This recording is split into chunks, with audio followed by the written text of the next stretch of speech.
Hi everyone! Welcome to my channel.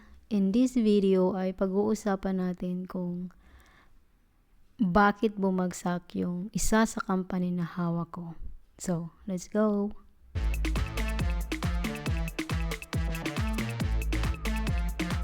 So, nito tayo sa chart ng PSEI.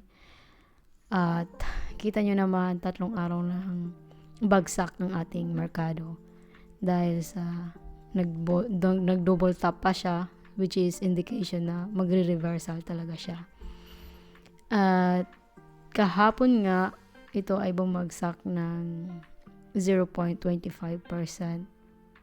At isa sa pinakamalaking sell-off na nangyari ay ang sa SCC. Ang sa pinakagusto na company ng mga dividend investor kasi malaki yung pinamimigay nilang dividend talaga. So, nag-try ako na gumising sana ng maaga kasi nga dahil sa bad news na lumabas, nagplan ako na ibenta sana siya. Kaso, umaga pa lang is down na siya ng 11%. More than 11%. So, nag-decide ako na i-hold muna siya. Imagine na from the price na 33.20 pesos ay bumagsak siya sa 25.38 pesos. At may mga sumalo naman, so nag-close siya sa halagang 26.10 pesos. May mga naniniwala pa rin naman na makaka-recover or at least siguro baka by next year sila yung manalo sa bidding. So tingnan na lang natin kung ano pa yung mga possible na mangyari sa price action, but fundamentally ay talagang hindi stable yung Semirara. So yung mga walang hawak ng Semirara ay baka kung gusto nyo, iwasan nyo muna to. Pero kung malakas yung loob nyo, tapos mas naniniwala kayo sa management ng SCC na sila yung nakaya nilang ipanalo yung bid, then it's up to you guys. Dito sa report na inilabas ng stockbroker natin, dito mababasa natin dito kung anong nangyari, yung dahilan kung bakit bumagsak yung presyo ng Semirara. According dito ay nireject or hindi na pina-extend ng Department of Energy yung contract ng Semirara para mag-operate pa sila sa Semirara Island. Dahil nga naka 50 years na silang operation, so nag-decide yung Department of Energy na hindi na nila ipagpatuloy yung kontrata. Next year, mag-e-end yung contract nila, saka naman magkakaroon ng bidding.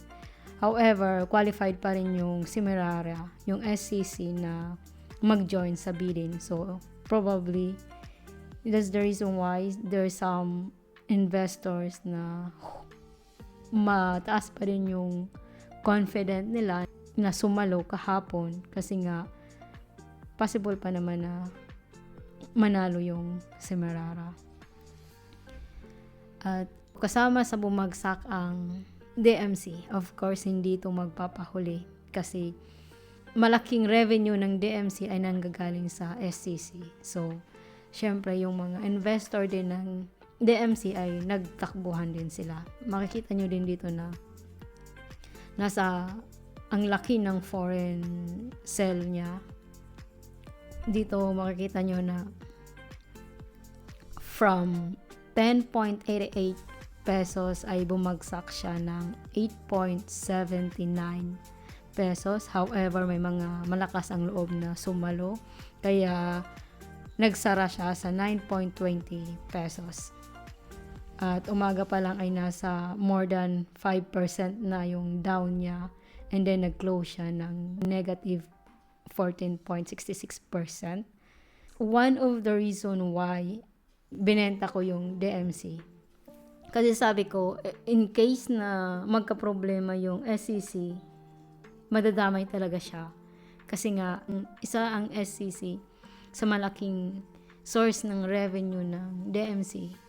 Plus, mayroon akong hawak na Maynilad na may how many percent Maynilad ay pagmamay-ari ng DMC. So, that's why I decided na ibenta yung DMC, pero hindi naman ako nalugi sa DMC when I sold it. At nung bumagsak siya, bumili ulit ako and then binenta ko agad. Kaya nagkaroon ako ng kaunti pang kita mula sa DMC bago ko pinasok yung pera sa RFM. That's sad, guys, but part na ng pagiging investor natin ang laging may risk sa mga company na pinaglalagakan natin.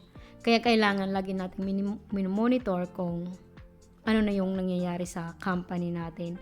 Kasi pag hawak mo ang isang company, monitor mo din siya, parang you own the business. Part owner ka, you own the business, of course, you have to monitor your business. Portfolio update natin.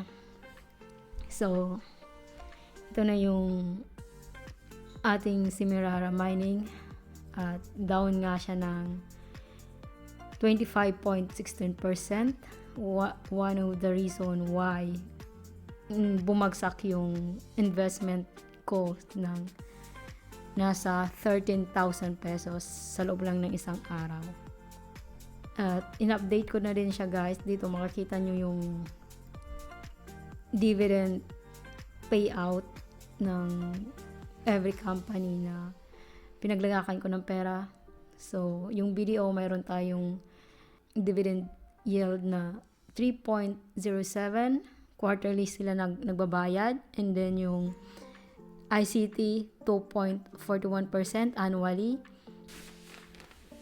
LTG, 9.33% quarterly din silang nabibigay. Ang Metrobank ay mayroon ako ditong 6.92% semi-annual. Twice a year silang nabibigay. Ang Emirate naman ay nasa 7.26%. Quarterly silang nabibigay. At ang Maynilad, wala pa tayong alam. Hindi pa, since kaka-IPO lang ng Maynilad last year, November. So, hindi ko pa makalculate kung magkano yung dividend na ibibigay nila. Although, nag-announce na sila ng dividend rules nila. At sa Oceana Gold naman ay nasa 6.85% quarterly. RCR, 5.73% quarterly. Ang RFM ay 8.77% quarterly. Semirara ay 9.35% twice a year.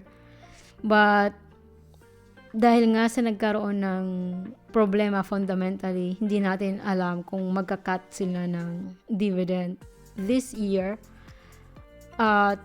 Kasi kung sa mga susunod pa na taon, kasi kung wala na silang income, paano pa sila magbibigay ng dividend? So, possible na mag-cut sila. At yung STI naman ay 2.70% annually. Ang PLDT ay 7.18% semi-annual. Ang Wilco naman ay 3.90% annually. At ito naman yung mga dividend na inaasahan natin. Ngayong buwan ay ang RFM. Nag-announce na sila. Andito yung computation ko. Ang inaasahan ko ay 3,528 pesos. Dinidak ko na dyan yung 10% na tax. At ang RCR naman ay sa March 2 siya magbabayad, mag-payout. So, nasa 1,227.6 yung inaasahan natin, deducted na din siya. At yung STI ay bayad na siya last January. RFM sa 24 siya magbabayad. So, may buying power tayo since na hindi ako nakakapag-deposit ng pera kasi nga may iba akong pinagkakagastusan at the moment. So, asa na lang muna ako sa mga dividend. But, last week, nag-cash in ako ng 1,000 pesos. So, okay, that's it for today's video. Please subscribe dahil nga bago pa lang po yung ating channel, wala pa tayong masyadong subscriber at viewers. So, pa-share na lang po sana ako. Maraming salamat sa pakikinig, sa panonood. See you in my next video. Bye!